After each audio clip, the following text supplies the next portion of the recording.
One thing that Dave spoke a little bit on, that mandated workers' compensation legislative bill. Despite these efforts, a significant percentage of contractors continue to falsely claim they have no employees, leading the CSLB and industry to take a more aggressive approach to addressing that problem. Partly with that is making sure that that $30,000 sponsored bill for civil penalties actually goes forward. Okay, that stick. Moving to page 32 of the packet, describes CSLB's intensive efforts to address the problem dating back to 2017, including establishment of advisory committees to address workers' comp avoidance and several meetings with industry relating to this. So when this particular issue became the need was there, obviously Register Folk and other industry leaders said, how are we going to fix this problem? What are the industries that are most affected by this workers' compensation exemptions? And these particular industries were targeted.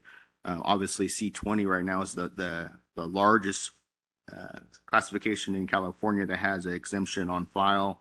And now the uptick starting hopefully by July 10th, that we won't have as many drop off of the 400 number that David did state, but the goal is by the time, maybe a couple of years down the line, we'll be back at the numbers that we started with.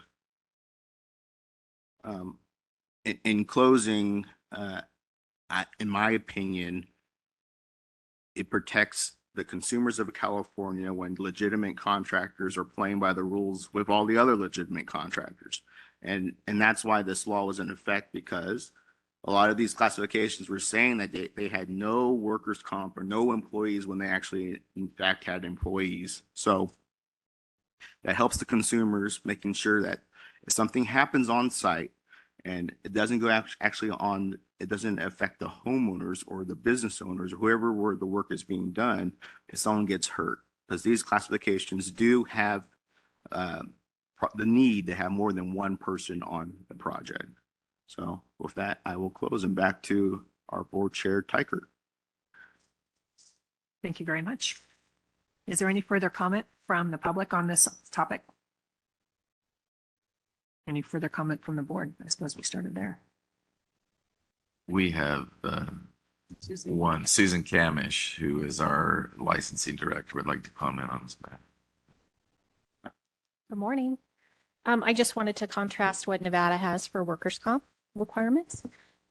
We have specific statutory language in 624256 mandating that all original licenses and all renewals have workman's comp. We can't renew a license or issue a license without evidence of workers' comp. We also have an affidavit, though, that they can exempt from workers' comp. We haven't found that that's an issue, apparently, like you guys have found. We do have in 2013, the legislature mandated the Division of Industrial Relations, which oversees industrial insurance or workman's comp, to notify us of a lapse in coverage. So that also allowed us to suspend a license if that contractor hasn't come into compliance within 30 days. Additionally, if they have 2 violations in a 5-year period, we hold a disciplinary hearing and can revoke that license. So it's a pretty severe penalty if workers' comp is not maintained in Nevada. Thank you. Any other board comments or any comments from the public? Any comments from WebEx, I guess? No WebEx comments. Okay, thank you. I think our presenter, I've been told for item C4 has not arrived yet. It should be here shortly, so we're going to take a 10-minute recess and we'll reconvene at 9:52. Thank you. Really put over everything that we had learned in building our Brightline Florida system.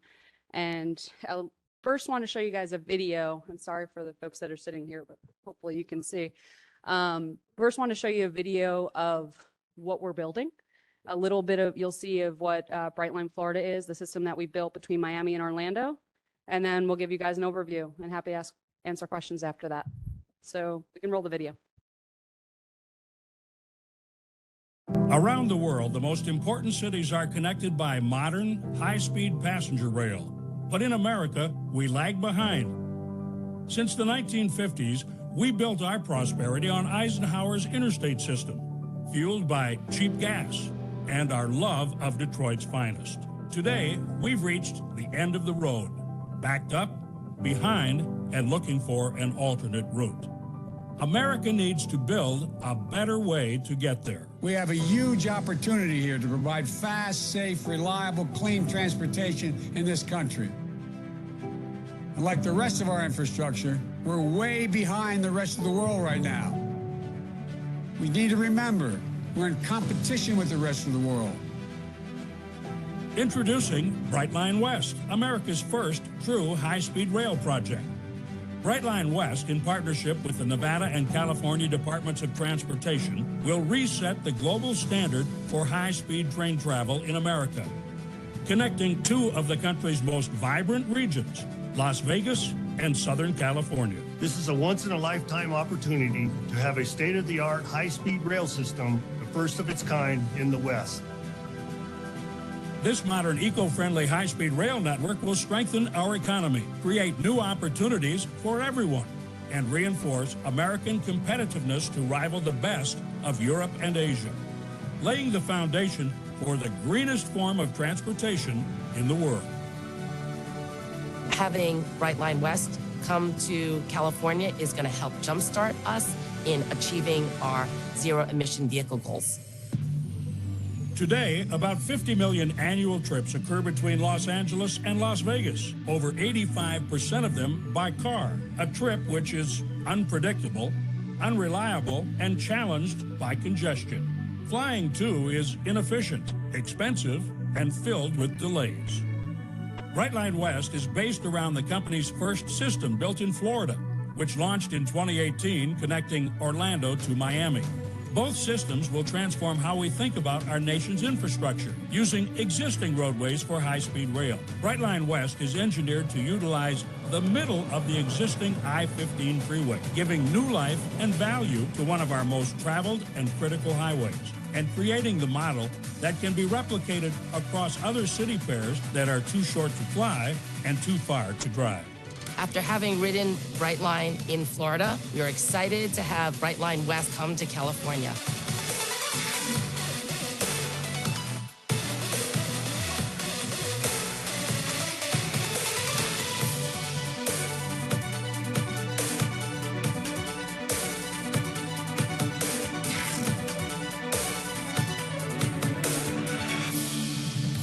The experience starts at one of our new multimodal stations and continues as you board the fully electric trains packed with innovations and amenities that bring comfort, convenience, and safety to every journey.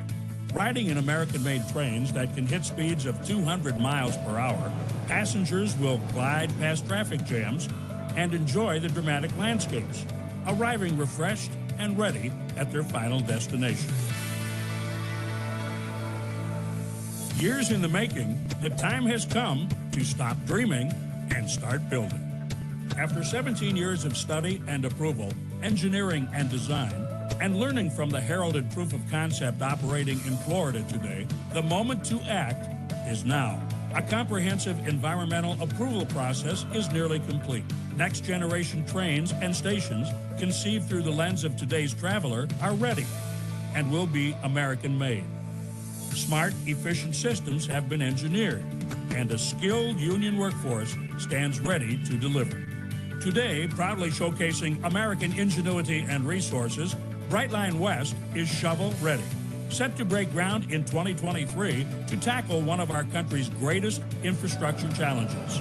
Tomorrow, travel will be safer, faster, greener, and more enjoyable.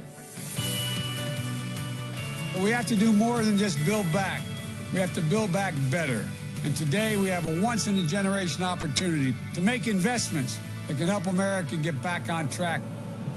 The landscape of transportation is changing. Through this unique public-private partnership and supported by the Infrastructure Investment and Jobs Act, the Nevada Department of Transportation and Brightline West will lead the high-speed rail revolution in the U.S., transforming the travel experience, producing far-reaching environmental benefits, creating thousands of jobs, and stimulating billions of dollars in economic activity. We are Brightline, and together we are building America a better way to get there.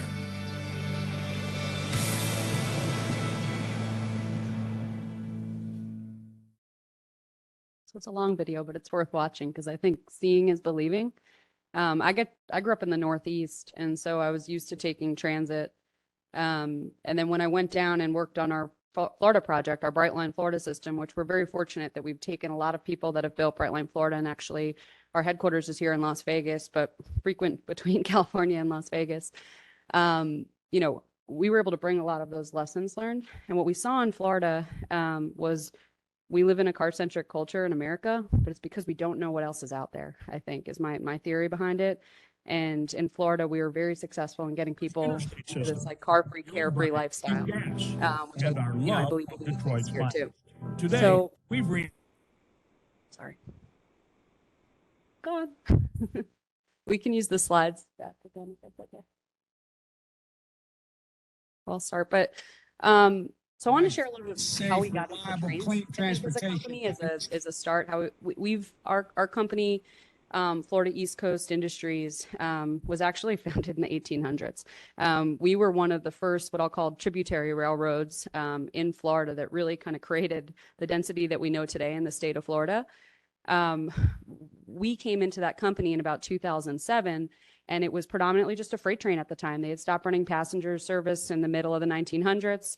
And it was a very, and still is today, a very successful freight business. However, what we saw was there was so much density around these cities in Miami and Fort Lauderdale and West Palm Beach, all the way up the, east coast of Florida as we know it today. And it felt ripe for a passenger service. And so what we did is we actually used the existing right-of-way that was within the freight corridor, because there was excess right-of-way there, and used the existing tracks and then built new tracks to build what is today our Florida high-speed passenger rail system. The reason we did this is we looked around the globe and we call them too long to drive, too short to fly, but it's these magical medium distance corridors that are 200 to 300 miles. If you think about London to Paris, or Rome to Naples, or Rome to Milan, or Paris to Lyon, or any, the full Shinkansen system in Japan, it works. It's typically the preferred mode of travel for these medium distances, and it replaces predominantly in most areas what people would drive. And we've been, I think, very successful at the right time in this country investing in highways. We have over 150,000 miles of highway. We have over 140,000 miles of freight rail system in our country. We have 15,000 public airports, which is amazing. And it makes us, the best in infrastructure in the world. But as you can kind of see from the video, and we know all too well from the I-15, it's aging and it's becoming more expensive to maintain and more time consuming to expand. And so to have another option to throw into the mix, we thought was, our destiny, and we wanted to bring America high-speed rail as a private company. So we started Brightline Florida in 2014. We finished our first phase, which is from Miami to Palm Beach, in 2018. And actually, I was in Orlando on Wednesday. I remember my days now. I was in Orlando on Tuesday and Wednesday. We had what we call our Golden Spike event, signaling the completion of construction. So we are completed on construction to Orlando. We're finishing our commissioning with the Federal Railroad Administration, and we hope to be running full trains on our 235-mile system this August, which is, super exciting and a long time coming. What it makes me even more excited for is America's ripe with other too long to drive, too short to fly markets.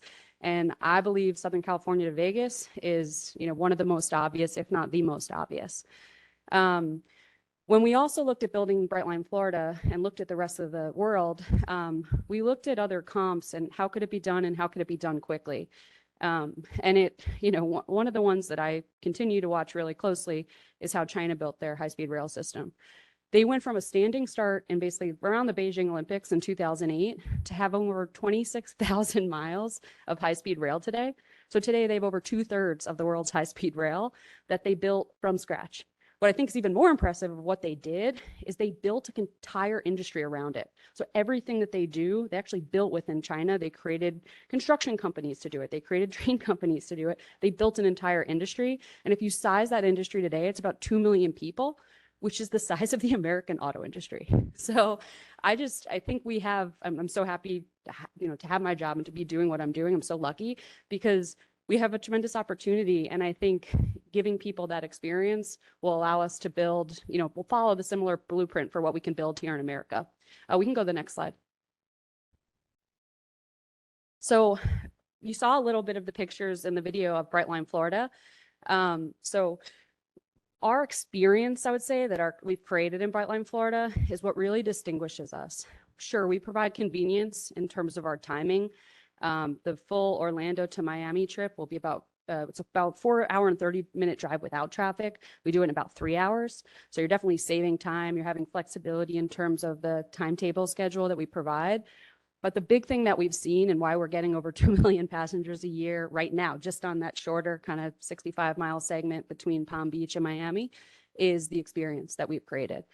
When we were designing the system, we hired hospitality people and we hired like civil engineers and train engineers and kind of brought them together and said, what we've been used to, I think, as transit in terms of commuter services and day-to-day services is not going to work for these longer distance train travel trips. And so what can we do for customers? And so, you'll see from the pictures on the side, we've added the ability to bring bikes on there. You can see the aisle. It's fully ADA accessible in Florida, meaning you can bring a wheelchair all the way up and down the aisle, not just to a wheelchair seat. Our bathrooms, we photograph them. People Instagram about them, which I always find weird, but kind of comforting. So we wanted, something that didn't feel more sterile and something that felt like a hotel bathroom in that sense. Our seats, whether you're sitting in what we call our Smart, which is the standard class, or a premium, they're incredibly spacious. Even our Smart seats actually have more room than a standard first class seat in an airline. So you have a huge aisle and you have a large seat, and you're not paying necessarily a higher price for it in the sense of what you would pay for, premier travel on an airline or something comparable.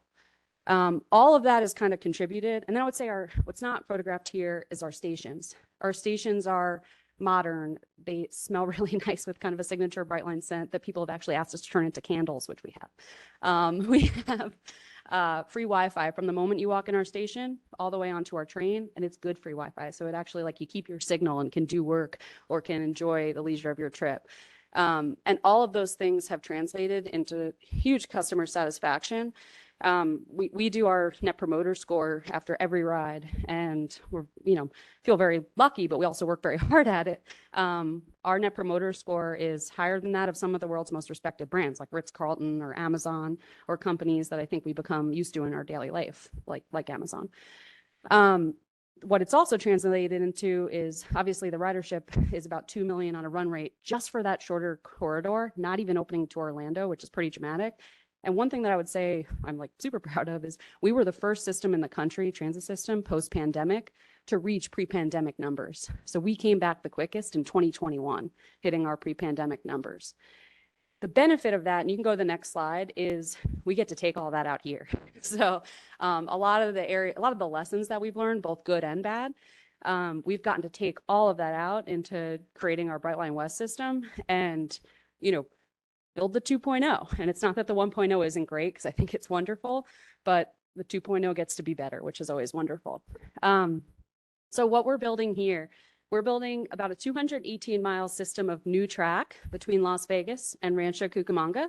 We'll have 2 stops in the Victor Valley region, high desert region. And what we're doing, which this is another lesson that we've learned in Florida, is the highest barriers to entry in terms of building higher speed rail or high speed rail is, where do you build it? What is your right of way? Where are you getting the land? And what we've found, and actually ironically meets a lot of these transportation departments' goals, is there's under or unutilized land, either in freight corridors or in highways. And we can repurpose that and actually create an income stream for the DOTs, but also create a barrier protected corridor, which we're doing here in the median of I-15, that allows us to do 2 things. One is it's incredibly safe, even safer than rail, which is typically the safest form of transportation. But it's fully barrier protected, having no crossings, so no interactions with freight, no interactions with other cars or other traffic, where you have to have those signalized crossings. And then the second thing it does, which is very important for this corridor, it allows us to be the first true high-speed rail corridor in America. We can hit speeds of up to 200 miles an hour. in this corridor because we stand alone in a single-use corridor with no other interactions. This allows us to hit trip times that make it very convenient versus that of driving. And so our trip time from Rancho Cucamonga to Las Vegas is 2 hours versus, we were with folks from MGM the other day, and their span was anywhere between 4 hours at your best day and 8 hours and 30 minutes that they've seen on your average worst day. So not a great prediction. And more so what I think is like, when I drive it, it's the uncertainty of it. It's like not knowing, because you could start the drive and it's going to be, 3 hours and 45 minutes and you're feeling very lucky. And then an 18-wheeler, flips over and magically you're stuck. And so we provide great certainty and like over 95% on-time performance. And so you are never going to have to worry about the same delays that you might worry about on an airline flight or if there is traffic or delays for driving. What that allows, and in looking at other systems that have done this, is we can take a good percent of the market share. There's about 50 million trips today that are made between the Southern California market and Las Vegas, one-way trips that is. About 85% of those are made by car. So a pretty staggering amount are made by car today. And obviously the only way you could really do that is utilizing the I-15 in some way, shape, or form. And so if you look around the world, typically if you save people 1 to 2 hours, you get 20 to 25% of the market share. If you save people more than 2 hours, typically those systems get about 50% of the market share. The highest one is the Eurostar, London to Paris. They get 80% of the market share, but they built a tunnel and water. This is the closest thing, tunnel and water, just given there's no other way around. We predict something very conservative. We predict the 20%, the lowest end of that, and we'll have us doing about 11 million passengers per year one way. The benefit of that, which I'll get to I think on a later slide, but we take a lot of cars off the road, and that's a huge benefit for a lot of reasons. The one thing that we did though, we originally, when we came into the system, it was Las Vegas to Victor Valley. It's a super viable system. It worked, but it could be made better. It could be made better by getting, over the pass, obviously, and to make it accessible to so many more people. And so actually it was for us a little bit of a, if there are silver linings to COVID, a silver lining to COVID, we had time to actually go out and permit that system. And so we were able to find our Rancho Cucamonga station is about 1 mile off the I-15, again, all on public right-of-way that we're building in. And the benefit of it is it's at the Rancho Cucamonga Metrolink station. Depending on the year, it's the first or second most popular Metrolink station in their system.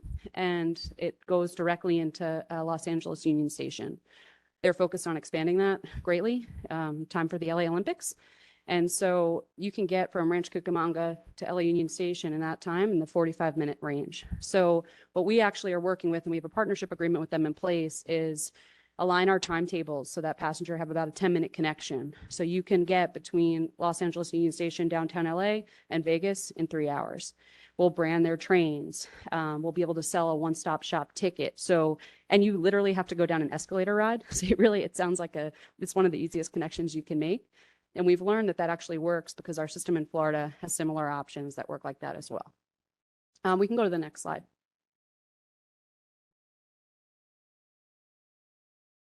So I mentioned we take a lot of cars off the road. There's a number of safety benefits that come with that. Again, we're building in the median in this dedicated protected corridor.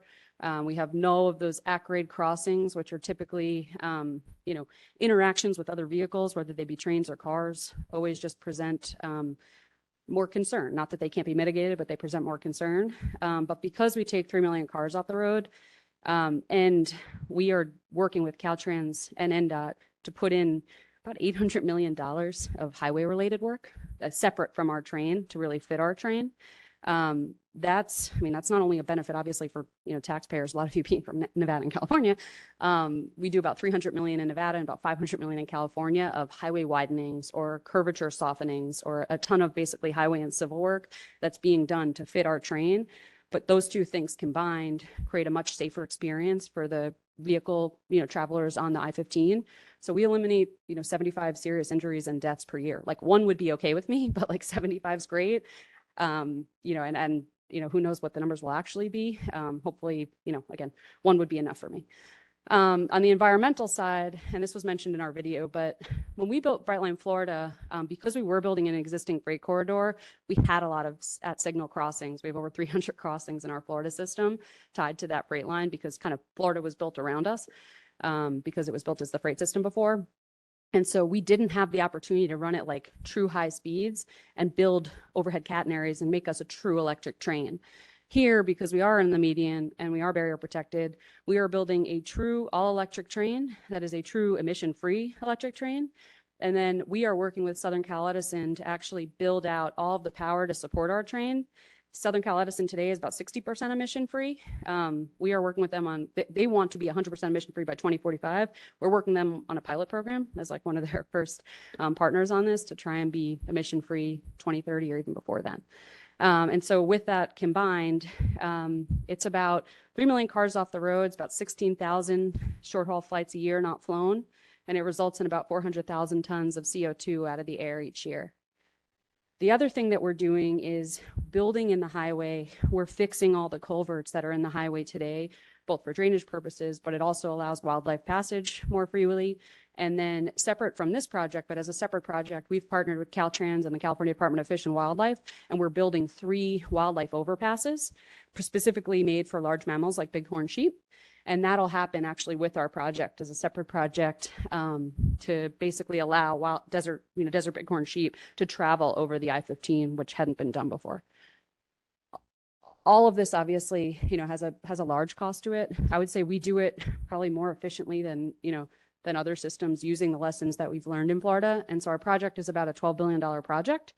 So there's a tremendous amount of just direct economic impact, but more importantly, and kind of what I said on the first slide, we want to be the blueprint and the start of the high-speed rail industry here in America. So we've signed agreements with both Nevada Building Trades and California Building Trades to actually build the project using union labor and have our contractors enter into PLAs. But we've also signed on with 13 operating unions, some of the largest, both railway and America's largest operating unions, to actually maintain and do all of the work once the train's operational. To our knowledge and to their knowledge, nothing like that's ever been done before. And so it gives us the opportunity to train workers in high speed and to start this industry so that as more systems get built, we're kind of redeploying it into other places. We'll have over 10,000 direct construction jobs just for our project, and we'll have about 1,000 permanent jobs after we're up and running. We can go to the next slide. So, as I mentioned, and a lot of you, probably lived here for a while, but it's been talked about for a long time. And I think that's kind of the opportunity for us as coming into the high-speed rail industry is people have wanted it for a long time. It just hasn't happened for a long time, but it's here now. And we are on the precipice of breaking ground on this system. And I feel very fortunate to say that, but we've worked pretty hard to do that too. We've invested about $600 million, since coming into this project in end of 2019 to get to where we are, to acquire all of the right of way. We are going to have all of our permits under the federal permits that we work through with the FRA by July, end of July of this year. We've advanced our engineering, working alongside, some of the largest engineering companies and alongside contractors on pre-con agreements. For years, even before we were there. And we're in a place that all of those things coming together, but for one piece, which I'll talk to in a minute, we're ready to break ground at the end of this year. The one piece, which again, they'll call stars align that bring this together, but 2 years, unbeknownst to us, Biden signed a $1.2 trillion infrastructure bill. And within that was $66 billion for rail, of which a large portion of that was for intercity high-speed rail systems with a focus on new systems. Now, if you think of in your mind, how many of those are there? There's not many, and there's definitely not many that have all their right-of-way and have all their permits and have construction readiness attached to them. So we'll call it fate, but we'll also say we planned it. Definitely didn't plan it. But we applied in April alongside the Nevada Department of Transportation for $3.75 billion as part of that system. We expect to hear in the next few months is kind of what the original schedule had held. And with that, plus all of the work that we've done, we can break ground at the end of this year. And we've got 48 months of construction, about 6 additional months of commissioning beyond that. And we'll be open in time for the LA 28 Olympics. And yes, like kind of what's the magic of the LA 28 Olympics? Obviously, I think Las Vegas and California, they're bedroom communities for one another in both international tourists, like most international tourists that visit Las Vegas also visit LA and vice versa. So that is wonderful to not have the I-15 have additional clog during that time. But what's interesting and kind of fun history is that the first high-speed rail system that ever opened was Osaka to Tokyo, and it was in 1964 ahead of the Olympics in Japan. About 10 days they opened before, so I hope we have a little more room than that. But it opened 10 days before the Olympics in Japan. Beijing, I told you that China actually opened their system around the 2008 Beijing Olympics. So, and we are working to open before the LA 28 Olympics. And so it becomes a point of national prosperity and showing the globe what you have. And so it's pretty meaningful for us to be able to do this and to, I think as was said in the video, we're in competition with the rest of the world, and let's build a damn good system and go out and show them what we're building. So happy to answer any questions, but really also I think just within the respective industry, we've gotten so much support. We feel like very lucky to have as much support as we've gotten.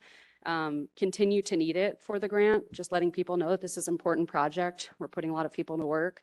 The sooner the better, obviously for us and for all those jobs that we're going to create.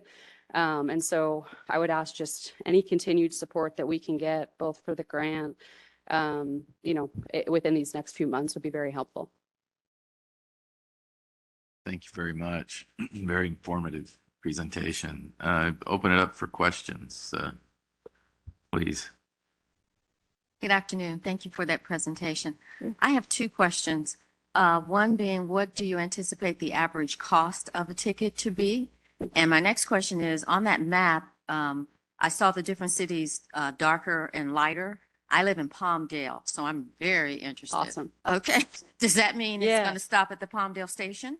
So first on the cost. So, it's 2023, we're opening in 2028. So don't hold me to the exact number, but we've done a number of ridership studies. And again, if you look around the world at, cost per system, it's often $1. What we've been doing in our Florida system and what our ridership study, is intended for us to do here is about 50 cents a mile. So it's about $100 a ticket on average each way is what we're providing. If you look at obviously the cost of driving, gas, parking, everything, it actually equals pretty darn close to the cost of driving. And then most flights, unless you're booking very early on a thing, that ends up being more cost competitive than most flights as well. But that's what we expect the average cost to be.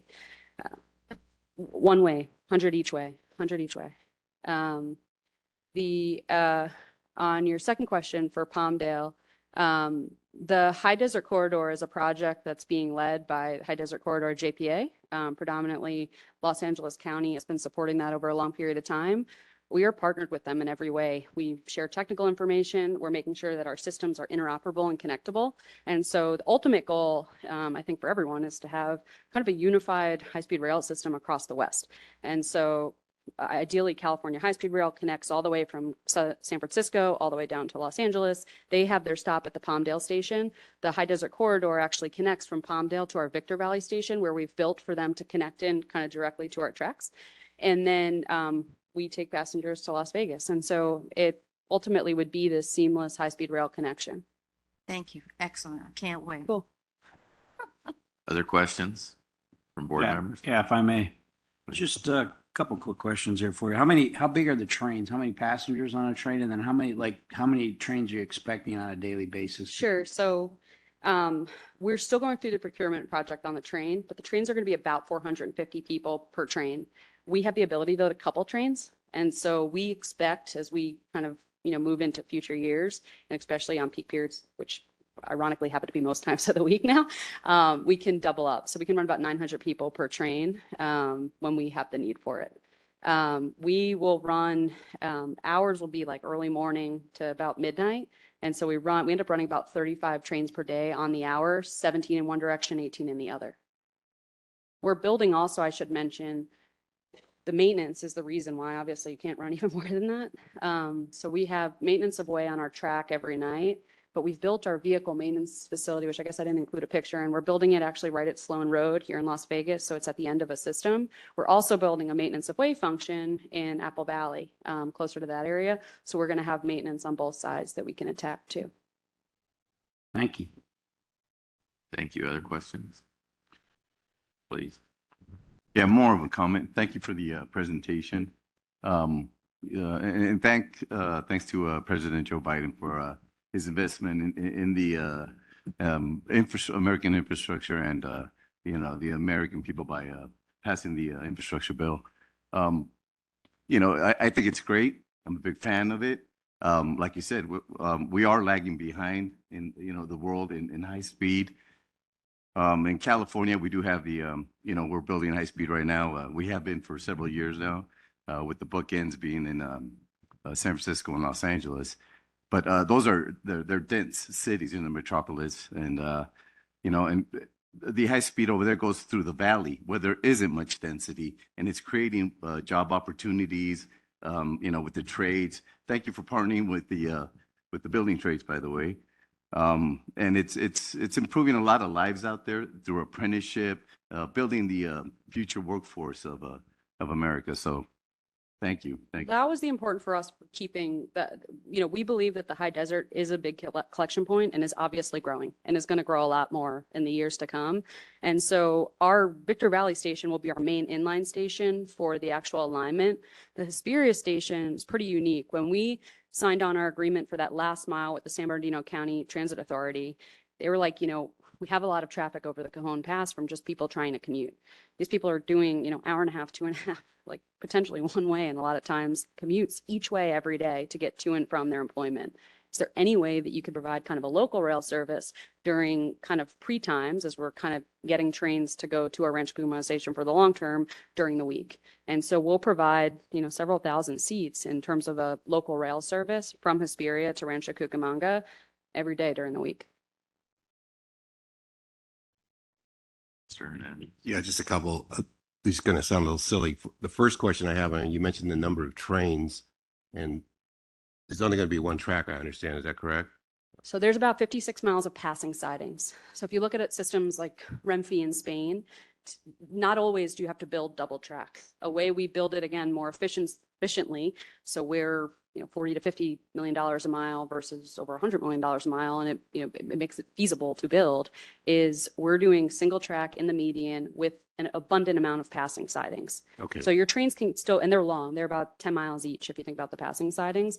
So your trains can still easily pass. It just makes it so that you don't have to viaduct it the whole time, or in a lot of different areas that takes up the cost much more dramatically and makes it less feasible and time relatable. Okay, so that probably answered my question, because I had a concern whether if it was like you start at one end and then you drive to the other destination and you're riding backwards all the way back, but I'm assuming that your seats are all going to be facing forward. And you'll have the option. So the cool thing I would also say, again, benefit of having built Brightline Florida first, is the way that we do our seats is you actually buy your seat before. So it's not like an airplane where you're paying more for one seat or the other necessarily, but you're saying, I want to sit at a vis-a-vis table facing each other because I'm going with my, wife and my 2 kids or my friends or whatever it might be, or I want to face forward and do work. And so I want to be at the front or the end of a car or something like that. You book your seat.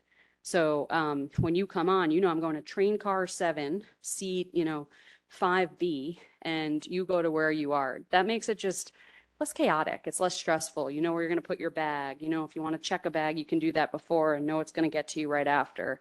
It also just allows us to service our passengers better. then my last question, which again, with issues of electricity in the state of California, and I used to live there, blackouts, is there any concerns that you guys are going to have any problems, or how do you guys circumvent not having access to electricity? You probably won't have that problem. I'm just kind of curious how that's being dealt with. So we're building new substations in partnership with Southern California Edison. So we're bringing substations to those rural areas that haven't been there before. We're building new capacity and kind of investing back in the grid so that we're getting more capacity too. We're also building redundancy in so that if for some reason, one substation goes out, we can bring the train to safety back and forth without having any issues and have that redundancy. The other thing that we're really focused on with them in that area, because we're building in kind of that high desert region versus other, areas where there's more forestry, there's never been a blackout or brownout in the areas that we're building in. There's not as much, wildfire issues or reasons that have gone on there. So we're building them all in that region for that purpose. And what's pretty cool is before we came in, we got lucky. See, we're getting lucky a lot, but you can actually transport power between states. In California and Nevada, you can't put it back into the grid, but you can transport through. So we're actually only building the 3 substations in California and having them go back and forth because the power lives within our train through the overhead catenary system. Thank you. Other questions? I didn't really have a question. I had sort of a comment. I'm a Southern California resident, and having made that drive more times than I care to remember, I can't wait till you're done. How soon can I buy a ticket? No, me too. Well, actually, was being in Orlando because there's a lot. I mean, seeing it get completed the first time in its full form, it's pretty darn exciting. Like we're selling tickets we're selling them, starting at the end of August, September right now, and makes you really excited for out here. So the big thing, and again, I mentioned like this grant is meaningful. This grant is a meaningful thing. It allows us to partner with the unions and take on some of that premium. It allows us to, get in the ground and move really quickly. So the faster, I would say the faster the federal government can move and keep on their schedule, faster we'll get in the ground. Thank you. Other questions? Talking about that, not holding you to that $100 cost, depending upon where your starting point is, I would imagine that the cost adjusts. Like if you're starting. Yeah, in of course. Palmdale No, I'm talking about from versus- Rancho to Vegas. Oh, From Rancho. Rancho to Vegas, Okay. that would be the cost for that ticket. The other cool thing that we have is, again, we will encourage and want people to take transit to transit. So we believe that, both employees and others will use Metrolink a lot to get to us. And we're trying to improve kind of the quality of that system with them so that it feels and, seems more like the utility you're getting from a Brightline. But we've also created in Florida, a little bit out of necessity, kind of coming out of COVID, but again, is an opportunity. We created a system called Brightline Plus. So it's our own ride share. They're branded yellow cars. They're all eco-friendly. They're all like Teslas or green cars that we've created. And they have all different sizes. So everything down from if you're coming really close, which makes more sense in like Miami in a dense urban area, we'll take you in a golf cart, to if you want to, go on with a lot of people, we have these medium density type vehicles that can hold like 14 people. And so you could actually book your ticket from like 101 Smith Street to like the MGM, and we plan everything in between. We plan your ticket, we find you the fastest way to get there. And so you don't really have to worry about how am I going to get there at the end of the day. A couple of other things. I ride the train a lot from Palmdale to Union Station. Nice. So a couple of questions. Are you going to have an advantage for reduced rates for students and for seniors? In Florida, we have different options. So we have a lot of different plans. We haven't created our plans yet here, so I don't know what they will be at the moment, but we have a lot of different plans with other discounts in Florida. So I'm sure we'll put that into kind of creating the system here too. And is there any plans to partner with Metrolink so that people that are taking the electric train can park their car? Yes. Okay. Thank you. Thank you. In the interest of everybody's time, maybe one more. No, it was a wonderful presentation. Maybe two more questions. I think we'll do right here and then right there, and then we'll move on. But thank you very much. Hi, Sarah. Earlier today, you actually missed a great presentation on women in I construction. heard. I know. I'm sorry.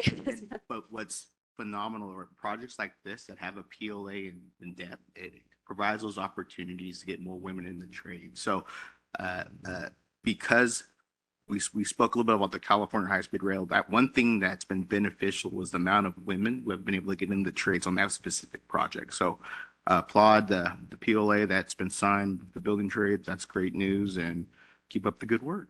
Thank you. Thank you, Mr. Cowher.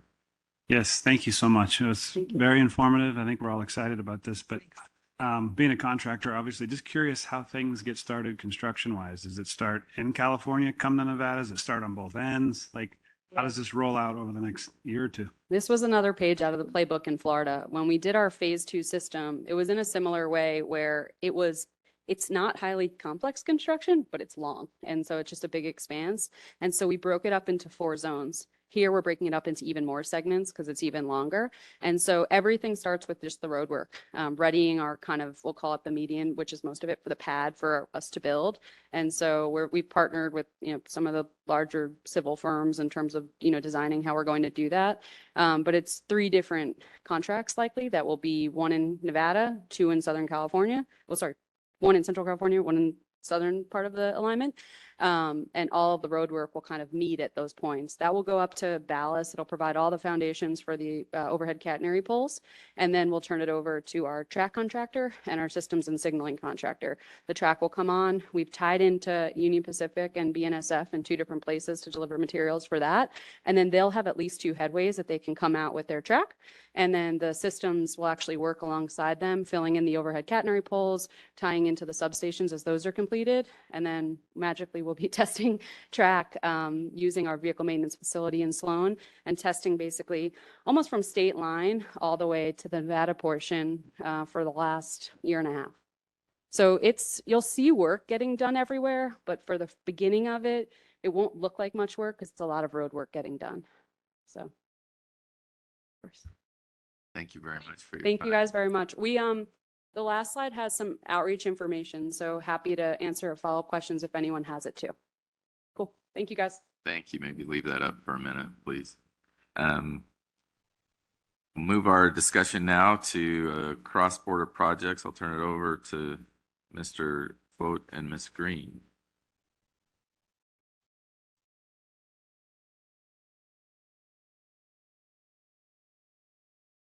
Actually, Catherine White and Alan Guy, I think you guys were going to cover that. Sure. Okay. Well, I don't know. Maybe not. Thank you, David. Let's do that. We confirm, are we still on 4? Yes, I'm sorry. I have this as under agenda item C4. Okay, yeah, I don't have anything to add for that. I don't know, Margie. It was a great presentation.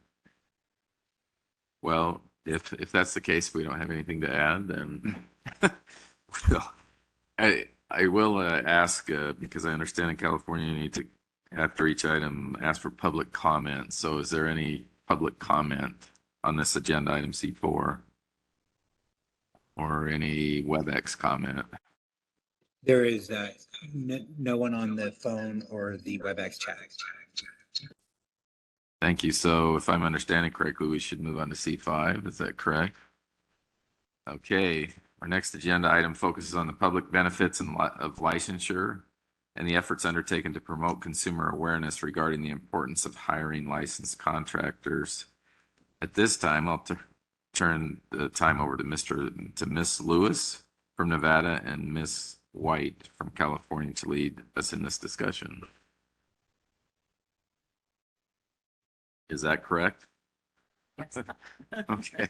We're actually having Alan start with it, and then Jennifer and I were going to be. Great. Yes. Thank you. Licensing agencies such as the California Contractor State License Board and Nevada State Contractors Board protect public health and safety by ensuring that contractors meet minimum standards and are up to date on current code requirements. Both boards are dedicated to promoting consumer awareness regarding the importance of hiring licensed contractors. CSLB's key outreach effort is through its Senior Scam Stopper seminars to ensure seniors hire licensed contractors for their projects. CSLB also gets its messaging out to consumers at disaster recovery centers around the state, ensuring disaster survivors do not get scammed and that they choose licensed contractors when getting their homes repaired. At outreach events, CSLB provides publications in both English and Spanish and several in other languages as well. NSCB is also expanding its number of publications in other languages. In informing the public about the benefit of licensure, CSLB's Public Affairs Office works with licensing on the monthly Get Licensed to Build virtual workshop, providing key details about how to apply for a California contractor's license. This workshop is held the first Friday of the month in English and the third Friday of the month in Spanish. Chief of Public Affairs Catherine White will highlight some of the efforts CSLB looks to implement to encourage the public benefit of licensure to underserved communities and the next generation of contractors. Catherine? Thank you, Alan, and thank you everyone for bearing with our technical difficulties today. So CSLB is seeking to expand its outreach to students. While California has a successful construction management education account that exists students in universities throughout the state, CSLB wants to reach out to middle and high school students, show early on how construction can be a viable career for them. Nevada has built sustainable partnerships with schools around the Silver State with trade-based curriculum programs and connecting students to industry professionals. CSLB also wants to expand its efforts to encourage women in construction, as Chair Tykert noted earlier. NCSB has held its annual Hammers and Hope events in both regions of Nevada for the past few years during National Women in Construction Week. This event features a panel of female professionals across the construction industry who share their testimonies, experiences, and insights on employment opportunities and expectations for a variety of positions. CSLB appreciates collaborating with NCSB and NSCB and will work with them on ideas on how to expand outreach to underserved communities and inform the next generations of contractors about the public benefit of licensure. Let me know if you have any questions. Kind of hoping to open up to discussion further. So Alan has a couple things that he'll bring up as well. And then Jen's also welcome to step in as well. Thank you, Catherine. Go ahead. Are you speaking next or? Okay, great. One public affairs focus in the coming year will be developing messaging to emphasize the role licensure plays in consumer protection, providing databases to verify contractor credentials, providing direction to assist consumers when they have complaints. Do any board members of either board have any other ideas? I'm not hearing any. Industry integrity, providing publications and other resources to ensure contractors stay in compliance with changes in law, working with the Department of Industrial Relations and other agencies to encourage worker safety. Any other ideas from board members? White group this morning. Market benefits, promoting messaging about how licensure allows for a fair marketplace, encouraging market growth by encouraging underserved groups to pursue licensure. Third time's a charm. Any board members have any comments? Since this is an informational item, no action is required of the board. You're welcome. Yes. Speak now. Good morning, members. Thank you for having us today. To expand upon our Hammers and Hope event, I wanted to thank Chair Tykert. I think your message about women in construction is both timely and certainly an initiative that the industry is fully behind and supporting. To kind of expand upon our event, what I find most valuable and something that I would hope the industry in itself would consider further, one of the things that we offer as part of that is more than just sharing information across women and professionals' experiences. We provide mentorship opportunities. And I think that may be an avenue that could be explored and expanded further. Also, helping women understand how their skill sets connect to construction positions. A lot of times, beyond just the concern or the perceptions of construction not being a women's field, I think we just have an entry level, maybe it's an interviewing. They don't know how to interview. They don't know how to take their skill set from their own career pathways and project that into a construction trade position that's available. What I mean by that is we want to let women know that construction is more than just construction. Construction is an industry, it's a company, it has every field, it has every position, it's its own business, it's its own entity. And I think letting women know that leadership positions don't just have to be those that have a hard hat.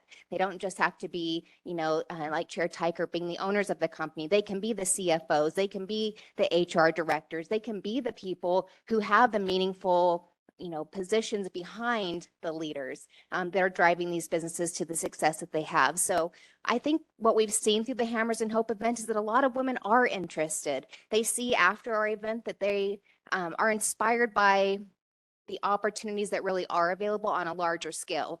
So as we talk about women in construction, I just encourage you to broaden that, to think creatively about how you meet women where they are. And I know bringing a lot of the women in construction who are already in the industry is a great start, but empowering them to be that mentor to a community, whether that's hosting weekly or monthly meetings with women, just to inform them about opportunities that are available, give them advice on interviewing. I mean, these are just kind of basic things that I think are lacking in a workforce development model, and just other areas that I would encourage you from our experience at Hammers and Hope that I think women walk away with feeling very inspired by. So that's just one comment there.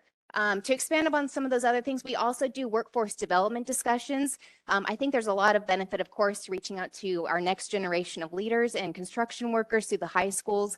We also go down as low as middle school. A lot of great interest, actually so much so that through the leadership of Ms. Green, these schools and educational entities are reaching out to us to book these events now. We're not having to go out and seek them. And a lot of that comes through the partnership with the industry directly. So we are just one spoke in that wheel, and we recognize that, but it truly is the partnership with the trade associations that helps to promote all of those initiatives. From a board perspective, we really are trying to expand our efforts on public workshops for the community to obviously to gain interest and awareness about the benefits of licensure, to explain how to utilize the board's resources. We're undergoing finally our website development, so that's going to be an exciting launch hopefully in the year ahead, and hopefully that'll provide a more streamlined and user-friendly experience for the public to engage with the board. We are also looking to host contractor workshops. We want to make sure that whether they're unlicensed or licensed, that they also understand the value of their license. They know how to message appropriately. They understand that the laws that they've tested for are being applied in a proper way in the field, and that they're communicating their benefits to the public at large. So we have a lot of initiatives underway. We obviously always have room for growth and partnership opportunities. We learn a lot from California and the initiatives that you guys do through your senior scam stoppers. Seniors will always remain a priority audience of interest to us. So we just kind of look forward to expanding those. We recently had an investigative case where the industry stepped up. I think, in my years with the board, it was the first time that I've seen, I think it was close to 15 or 20 different industry members come to the aid of an elderly homeowner who had been displaced for 2 years after the harmful workings of an unlicensed contractor. And many of our board members, supported that initiative and led that. And we had the opportunity to recognize those contractors recently at our board meeting. Things like that gain media coverage. And I truly think, the opportunity to publicize those stories is really what speaks to the hearts of our communities.